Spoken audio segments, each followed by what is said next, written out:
It is a long-standing tradition that the president of the university announces the winner of the Carpe Diem Award. Dr. Gamble.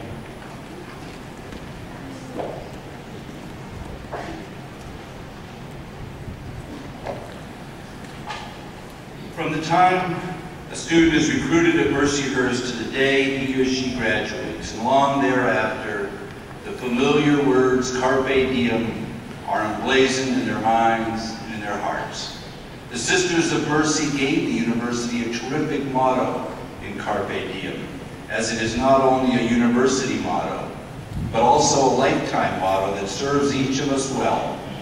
There is a wonderful description of the meaning of Carpe Diem on the first page of your commencement booklet, and after sitting through the conferral of degrees on 463 graduates, I suspect you have read it by now, maybe twice.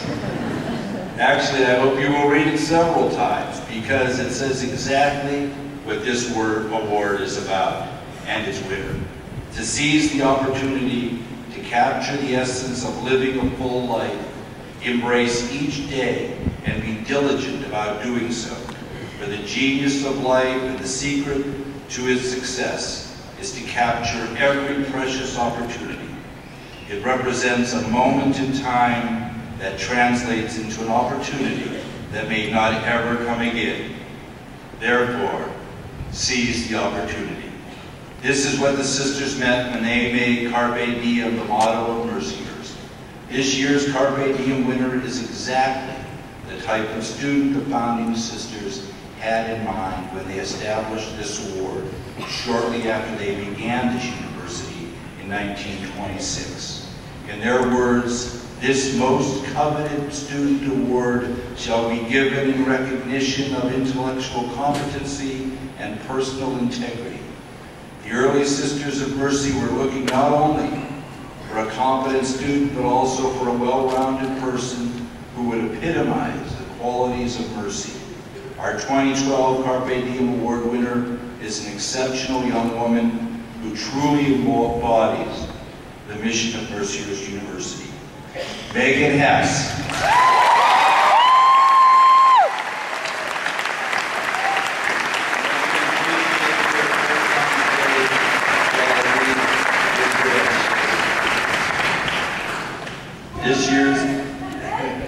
This year's Carpe Diem Award goes to Meghan Hess, a student who has fully realized the promise of a Mercyhurst education. Meghan, the outgoing president of Mercyhurst Student Government, exemplifies what it means to be a Laker. Meghan majored in business marketing and minored in strategic communication.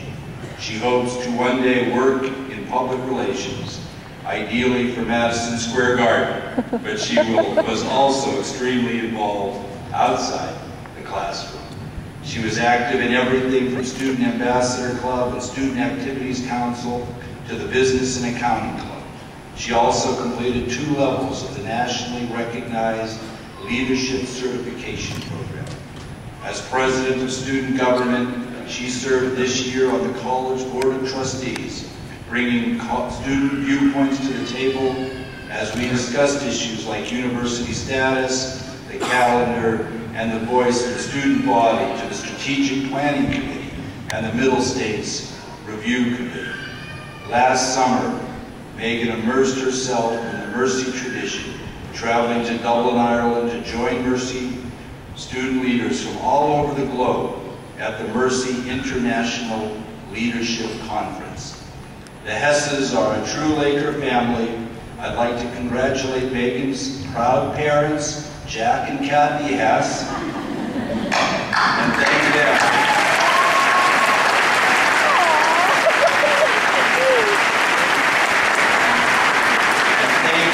Sharing all 3 of their daughters with us. Older sister Caitlin graduated from Mercyhurst and is now an admissions counselor on our Northeast campus and a graduate student. And this fall, younger sister Kelly will be part of the first freshman class to enter Mercyhurst University. Before continuing, I invite Chair Moscow to join me center stage.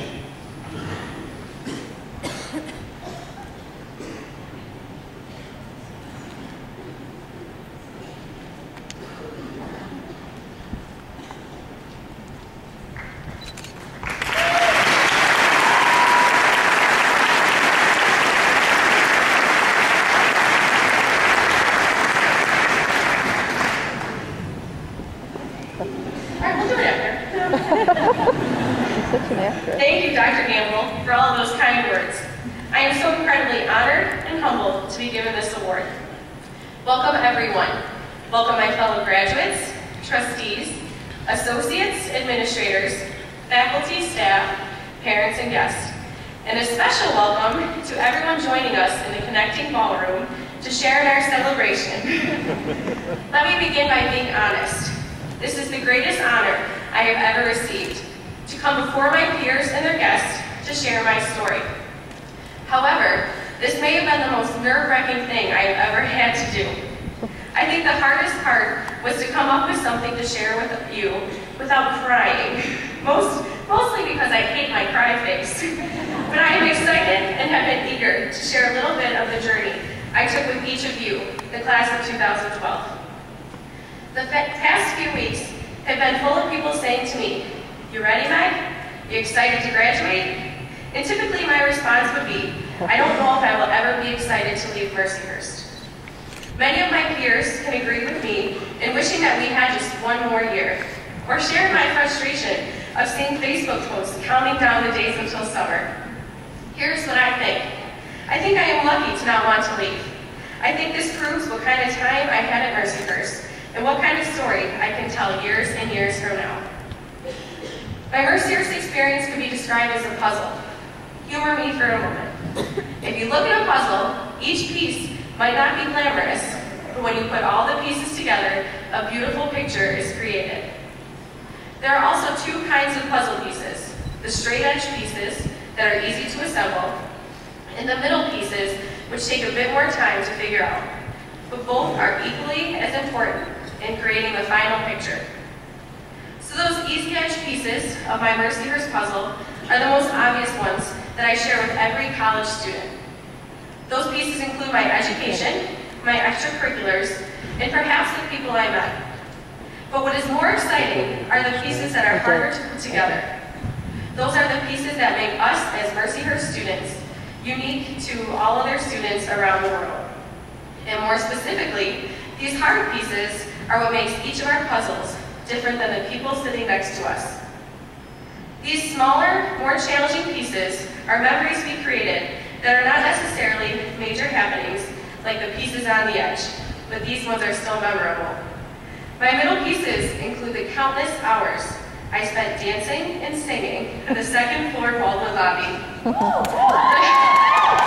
The number of romantic comedies I watched with my roommates, the embarrassing songs I sang at Karaoke Monday, or it could even be the moments I just shared laughing with the greatest people I have met. Now, like I said, not each puzzle piece is glamorous. You didn't hear me mention the $60 in parking tickets I paid last week, but it's still a piece of the experience. You can't choose to ignore those not so glamorous pieces, or you wouldn't get the whole picture. The beauty of it all is that the pieces have finally come together, with the final piece, graduation. Placed today to form a portrait we can take with us the rest of our lives. A few more pieces. Each of us has a piece called The Class That Missed It by a Year. Ward Residence Hall, the beautiful new digs for freshmen. Yeah, we were sophomores when that opened. Or the opening of the new Academic Engagement Center in the inaugural year of the university's status. Of course, that's next year. But see, our class is a very lucky class. We have something no other class will have. We have the most beautiful, dancing guardian angel watching over us every day. I was at a loss for words on what to say about Jenny Lynn because I was unsure of how to honor her in the way she deserved. Her friends, her unrelated sisters, shared stories and their feelings of Jenny with me. Her friends described her as a passionate, energetic, and spirited girl who loved Mercyhurst, her family, pandas, music, and giving hugs. Our class has proved to be a strong class which needs one another to get through the difficult times. Never forget how lucky we are to have Jenny and to have one another as pieces of our puzzle. I also want to share with you a few pieces that have shaped my Mercyhurst experience. Here's 3 pieces of advice. 1, no one can make you feel inferior without your consent, spoken by Eleanor Roosevelt. 2, what fun would life be if you couldn't laugh at yourself? And 3, keep smiling. I believe that these 3 pieces of advice go hand in hand. So what if you had someone tell you that you can't achieve your dreams? Yes, you can. And so what if I tripped walking up this stage? What fun would it have been if you were laughing at me and not with me? But there will be those days we cannot find the strength to laugh at ourselves or to not let that person make us feel inferior. But when that happens, keep smiling. 4 years ago, I knew I would graduate with a degree in the class of 2012. I did not know that I would learn more about the world than I could ever learn in any textbook. And no, Mom and Dad, I am not just talking about my St. Patrick's Day celebrations with my friends from Ireland. And no, Shannon, I do not just mean the many Pittsburghese words you taught me. I mean the lessons of ethics and culture, not just from foreign countries, but places in the United States. It seems as though I have traveled to places I never thought I would make it because of all the great pieces of the world that I have had the opportunity to get to know, thanks to Mercyhurst. I would like to end our Mercyhurst journey the same way we began. In September 2008, we piled into the pack as freshmen, and Dr. Gamble addressed us, the class of 2012. Here's part of his remarks that stuck with me. If you approach this experience with an open mind and an open heart, it will become a part of your life you will always remember with great fondness. This will be an emotional time for you, a time of transitions from home and youth towards knowledge, career, independence, freedom, and responsibility. I think you will find that the relationships formed in college will be among the closest and most long-lasting in your life. Over the next 4 years, you are likely to meet the people who will become your mentors, your best friends, business partners, and spouses. So, maybe not all of us have a spouse, but here's the piece that I think is true for all of us. Mercyhurst has become a part of us. Each of our puzzles is unique, but many of us will leave with shared pieces that have made us who we are. And as Dr. Gamble said, we will remember them with great fondness. So let's take our finished puzzle of Mercyhurst, our experiences, our story, and let it become one of those important edges in a much larger puzzle that is the rest of our life. I challenge each of you, the class of 2012, to think of the puzzle pieces that became your Mercyhurst story. I challenge you to share your puzzle, your experience, with others for the rest of your life so they can catch a glimpse of what it is like to be a leader. And it is bittersweet that the class of 2012 finally gets a first. Congratulations to the class of 2012, the first graduating class of Mercyhurst University. Thank you all for making me one heck of a puzzle. Thank you.